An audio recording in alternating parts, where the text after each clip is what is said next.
একবার ভাবুন তো, একটা ঘুটঘুটে অন্ধকার, তার মধ্যে একটা নিথর শরীর পড়ে আছে এবং অপলক দৃষ্টিতে সে ছাদের দিকে তাকিয়ে আছে। সেই বৃদ্ধ মা হয়তো তার সন্তানের দিকে এরকম অপলক দৃষ্টিতে কোনো না কোনো সময় তাকিয়ে থাকতো। কিন্তু সেই তাকিয়ে থাকা এবং আজকের তাকিয়ে থাকার মধ্যে পার্থক্য শুধুমাত্র সেদিনের তাকানোটা ছিল স্নেহের, ভালোবাসার, আর আজকের তাকানোটার পিছনে হয়তো কোনো বুক চাপা অভিমান। গতকালকে ফেসবুক স্ক্রলিংয়ের সময় এমন একটা নিউজ সামনে আসলো যেখানে একজন বৃদ্ধ মা কয়েকদিন ধরে পড়ে আছেন, তার শরীরে পোকা হয়েছে এবং তিনি মারা গেছেন। অথচ তার সন্তানরা সেটা জানেই না। তার সন্তানরা প্রথম সারির চাকরিজীবী, একজন সচিব এবং বাকিরা বুয়েটের মতো প্রতিষ্ঠানে শিক্ষকতা করেন। তো যে সময় হয়তো তার বৃদ্ধ মায়ের শরীরটা কোনো পোকায় খুবলে খাচ্ছিল, সেই সময় হয়তো কোনো এসি রুমে তার সেই তথাকথিত অমানুষগুলা এসি রুমের মধ্যে বসে কোনো ফাইল সই করছিল। আর বুয়েটের যে শিক্ষকতা করে তথাকথিত শিক্ষক, সে হয়তো তার স্টুডেন্টদেরকে নীতিবোধ দিচ্ছিল যে কীভাবে বাপ মার প্রতি সহনশীল হওয়া যায়, তাদের প্রতি যত্নশীল হওয়া যায়। আফসোস, আমরা কোন সমাজে বাস করি যেখানে একজন সন্তান তার বাবা মার খবর রাখে না। তো এই বিষয়টা শুধুমাত্র একটা ঘটনাই না, এটা এমন একটা ঘটনা যেটা আসলে আমাদের এমন একটা প্রশ্নের সামনে দাঁড় করিয়ে দেয় যেখানে আসলে উত্তরই থাকে না যে এই দূরত্বটা আসলে কিসের। একটা সময় সেই সন্তান আর সেই মায়ের ভালোবাসার সম্পর্কটা ছিল এমন যেখানে মনে হতো যে পৃথিবীর কোনো শক্তি এই বাঁধন কখনোই ছেড়ে ফেলতে পারবে না। তাহলে এই দূরত্বটা আসলে কিসের? আমাদের লাইফে এতটা সফল হওয়ার দরকার নেই যেখানে বাবা মা মারা গেলে তাদের শরীরে পোকা হয়, অথচ আমরা জানি না কিসের সফলতা। আমার তো মনে হয় যে পৃথিবীতে সেই ব্যক্তিই সফল যে তার তার বৃদ্ধ বাবা মার সাথে তার শেষ সময়টা কাটাতে পারে।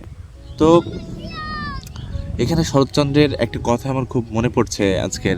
তো আমি জানি না কথাটা ঠিকঠাক বলতে পারবো কিনা, কিন্তু তবে আন্তরিকভাবে দুঃখিত। তো কথাটা ছিল এরকম যে মরণে ক্ষতি নাই, কিন্তু সেই সময় যেন একটা স্নেহকর স্পর্শ এসে ললাটে এসে পৌঁছায়, একটা করুণার্ত মুখ দেখিতে দেখিতে জীবনের অন্ত হয়।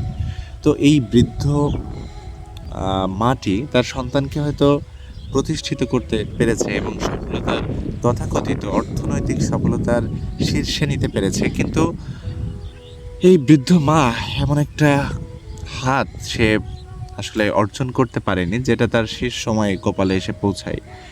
তো এই সকল সন্তানের জন্য আমার খুব দুঃখ হয় এবং তাদেরকে তাদের ভিতরটা দেখার খুবই ইচ্ছা জাগে যে এই সকল মানুষরূপী পশুগুলো কিভাবে আসলে বেড়ে উঠেছে একদিন, 2 দিন, 3 দিন।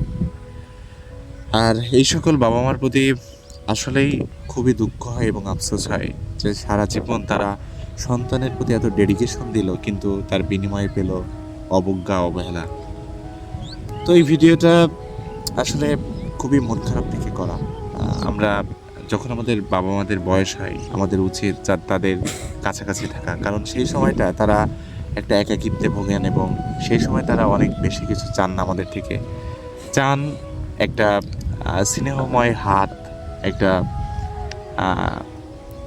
কি বলা যায়, একটা সুন্দর একটা স্নেহময় যত্ন তারা চান, বা আমাদের সাথে একটু সঙ্গটা চান।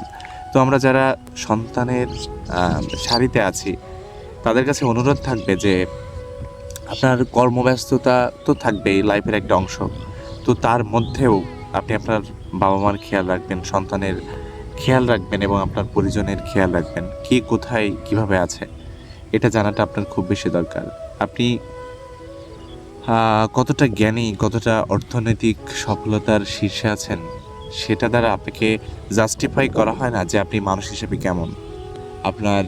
আপনি মানুষ নাকি অমানুষ এটা নির্ধারণ করে আপনার আচরণ এবং বাহ্যিক পরিবেশে আপনি কিভাবে নিজেকে প্রকাশ করেছেন।